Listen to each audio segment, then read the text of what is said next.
कभी सोचा है कि कुछ आदतें थोड़ी अजीब सी क्यों लगती हैं? मतलब शायद पार्टियों में जाने से ज्यादा अच्छा घर पर अकेले बैठना लगता है, या फिर छोटी मोटी बातों में बिल्कुल मन नहीं लगता। आज हम इन्हीं आदतों के पीछे की साइकोलॉजी को समझने जा रहे हैं।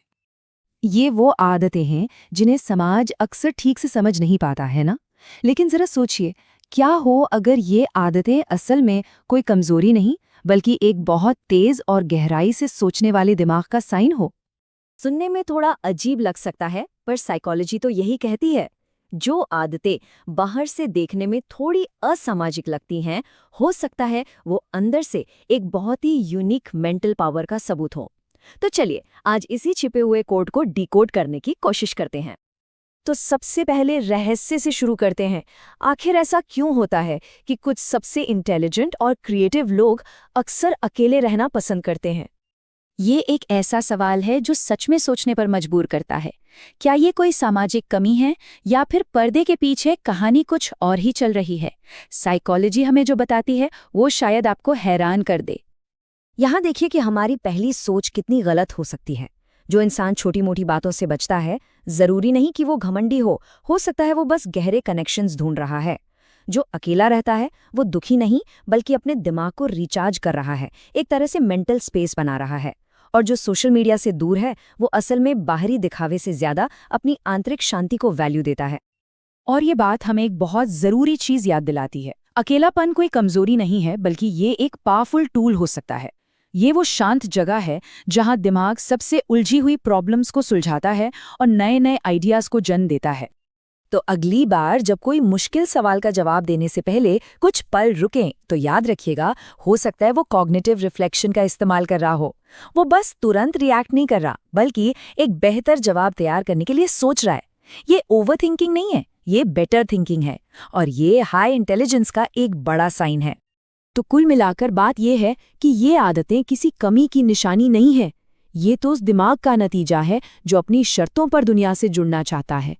एक ऐसा दिमाग जिसे अपनी वैल्यू पता करने के लिए दूसरों के अप्रूवल की जरूरत नहीं है। लेकिन सवाल यह है कि ये मेंटल स्ट्रेंथ आती कहाँ से है? अक्सर ये हमारे सबसे मुश्किल एक्सपीरियंसेस से पैदा होती है। चलिए अगले सेक्शन में इसी को थोड़ा और समझते हैं। ये एक ऐसा सवाल है जो हमें अपने पास्ट को एक बिल्कुल नई नज़र से देखने का मौका देता है। साइकोलॉजी हमें दिखाती है कि हमारा दिमाग प्रेशर में कैसे खुद को ढालता है, और जो एक्सपीरियंस हमें तोड़ते हुए लगते हैं वही अक्सर हमें अनजाने में बहुत मजबूत बना देते हैं। ये स्लाइड बहुत अच्छे से दिखाती है कि कैसे बचपन के अनुभव हमें बड़े होकर शेप करते हैं। जब किसी बच्चे को लगातार इमोशनल सपोर्ट नहीं मिलता, तो उसका दिमाग एक सर्वाइवल मोड में चला जाता है। वो सीख जाता है कि खुद पर ही निर्भर रहना है। नतीजा, ऐसे लोग मदद से नफरत नहीं करते, वो बस उस पर भरोसा करना छोड़ देते हैं। पेरेंटिफिकेशन एक ऐसा एक्सपीरियंस है जो बच्चे को मजबूत तो बना देता है, पर इसकी कीमत होती है उनका बचपन। जरा उस बच्चे के बारे में सोचिए जिसे अपने छोटे भाई बहनों का ध्यान रखना पड़ता है, या अपने पेरेंट्स के लिए इमोशनल सपोर्ट बनना पड़ता है। वो जिम्मेदार तो बन जाते हैं, पर अपनी खुद की जरूरतों को दबाना सीख जाते हैं। तो ये सब आदतें कहाँ से आती हैं? उसी एक्सपीरियंस से। ऐसे लोग दूसरों की फीलिंग्स को पढ़ने में माहिर हो जाते हैं, क्योंकि उन्हें हमेशा माहौल को समझना पड़ता था। वो अपनी भावनाओं को अंदर ही अंदर सहना सीख जाते हैं। और आराम करना, अरे वो तो उन्हें और बेचैन कर देता है, क्योंकि उनके लिए शांति का मतलब अक्सर किसी तूफान से पहले की खामोशी जैसा होता था। तो क्या इसका मतलब ये है कि हम अपने पास्ट के कैदी हैं? बिल्कुल नहीं। हमारा दिमाग अविश्वसनीय रूप से फ्लेक्सिबल है। इस सेक्शन में हम देखेंगे कि कैसे छोटी छोटी रोज की आदतें हमारे दिमाग को रीवायर कर सकती हैं और मेंटल क्लैरिटी ला सकती हैं। ये सवाल हम सब खुद से पूछते हैं, है ना? और साइकोलॉजी का जवाब बहुत सिंपल और पावरफुल है। जी हाँ, सबसे बड़े बदलाव बड़े ड्रामेटिक एक्शन से नहीं, बल्कि छोटे छोटे लगातार किए गए एफर्ट्स से आते हैं। जापान में एक फिलॉसफी है जिसे कहते हैं काइजेन। इसका आइडिया बहुत सिंपल है। बड़े बड़े डरावने गोल्स को भूल जाइए। इसके बजाय हर दिन बस एक छोटा सा मैनेजेबल सुधार कीजिए। सिर्फ 1%। सोचिए, हर दिन बस 1% बेहतर बनना। यह लक्ष्य इतना छोटा है कि दिमाग को भारी नहीं लगता। और स्टडीज बताती हैं कि ये छोटी सी प्रोग्रेस भी हमारे ब्रेन में डोपामाइन, यानी जो हमारा हैप्पी हार्मोन होता है, उसे रिलीज करती है, जो हमें मोटिवेटेड रखती है। हमारा दिमाग हार मानने के बजाय लगा रहता है। और अच्छी नींद के लिए एक बहुत ही सिंपल रूल है जो बहुत काम आ सकता है। ये है 3-2-1 पावर डाउन रूल। ये आपके दिमाग को सिग्नल देता है कि अब आराम करने का टाइम हो गया है।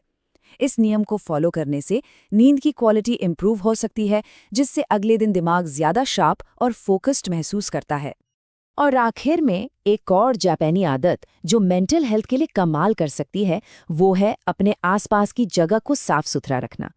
जब हम अपने फिजिकल स्पेस को ऑर्गेनाइज करते हैं तो हम अनजाने में अपने मेंटल स्पेस को भी साफ कर रहे होते हैं।